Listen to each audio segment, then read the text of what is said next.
Pentagon doesn't become the big winner of our leaving.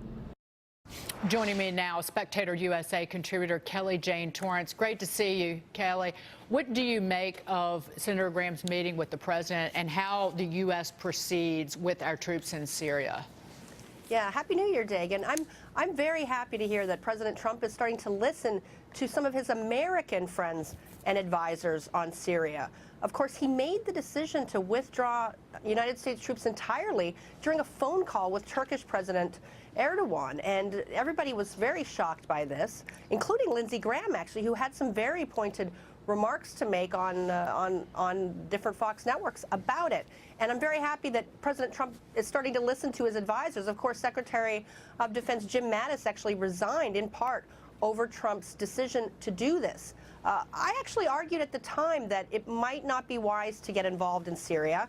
It's very hard to know who our friends and enemies are in places like that. But once you get involved, you can't just withdraw immediately and not expect consequences. And I think people like Lindsey Graham and others are starting to let Donald Trump know this, and he is starting to recognize it. So I think this is very good news. Lindsey Graham said he was happy to hear what President Trump's more recent thinking on this is, and I think we should all be happy to hear that this decision is being thought out a lot more seriously than it first looked when he made the announcement. Hi, Kelly. Mattie Duppler. You bring up the resignation of General Mattis. Of course, there are a lot of changes happening in Washington in 2019. We've been talking about how the political makeup will affect the business world here, but there's a lot of other things we need to take into consideration. Democrats taking over the House of Representatives, new leadership at the Pentagon. How do you think the president should maneuver moving into this next year, knowing that that political makeup is really going to change and could change the priorities, of course, on national security as well? Yeah, that's a great question, Madison. And think about it. I mean, the Democrats have a very different view of national security and what it involves than Republicans. And they are going to have some more influence now that they're taking over the House. Right now, as of January 1, we're going to have an acting Secretary of Defense. All word is that he's a competent guy. But General Mattis was a very strong leader and someone who, I mean, he spent his life thinking about war, intellectually as well as practically.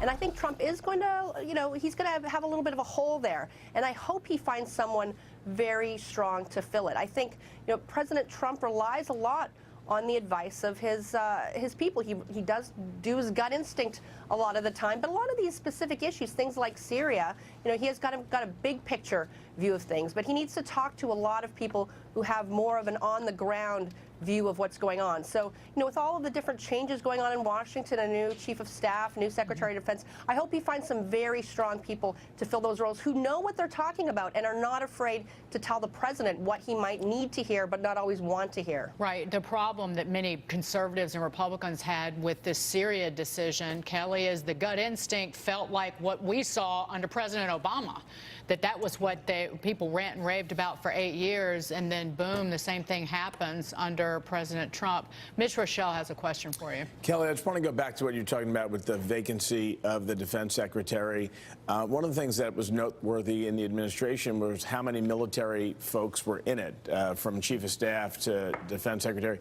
Do you think he's going to go in that same vein and stick with military folks, or is he going to look to potentially put a civilian in that role? That's actually a great question. And of course, when Donald Trump started, he had quite a number of military folks in the cabinet. A lot, some Democrats were a little concerned about that. They're a little more suspicious of the military than I think Republicans are. But Donald Trump really has a lot of respect for military men and women. And I think we saw that when he went to Iraq at the surprise Christmas visit. I think that actually is one of the things that we started seeing his Syria policy change afterwards. I think he talked to some of the people there about what's going on in the Middle East, and that helped him start to rethink this view. He has a lot of respect for generals, and they're honestly the people that really will stand up to the president. I think Donald Trump is used to having a lot of people around him who just sort of cater to his whims and his gut instincts, and I think he knows he needs people who are willing to tell him the truth and what, the hard stuff. And generals are certainly used to speaking truth to power, as the Democrats might say.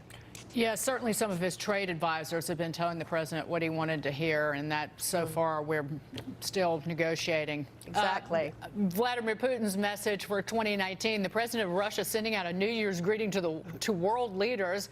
with a special message for President Trump. Putin said in a letter released yesterday, Russia-U.S. relations are the most important factor behind ensuring strategic stability and international security. Russia is open to dialogue with the United States on the most extensive agenda.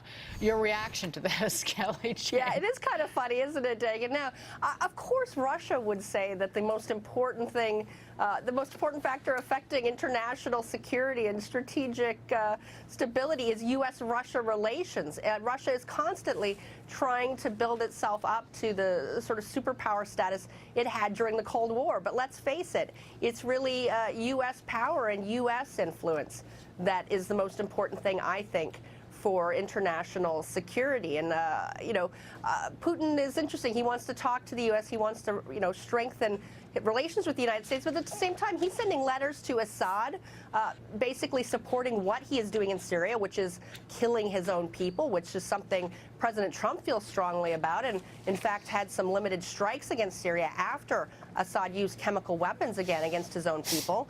And he's also, Putin also sent a very warm letter to President Xi of China, talking about how much he enjoys working together in a very trustful, I think is the word he used, relationship with China. So, Russia's clearly trying to play it all ways, and I do hope President Trump sees through that. Kelly Jane Torrance, thank you so much, and a Happy New Year to you. Thank you for taking the time.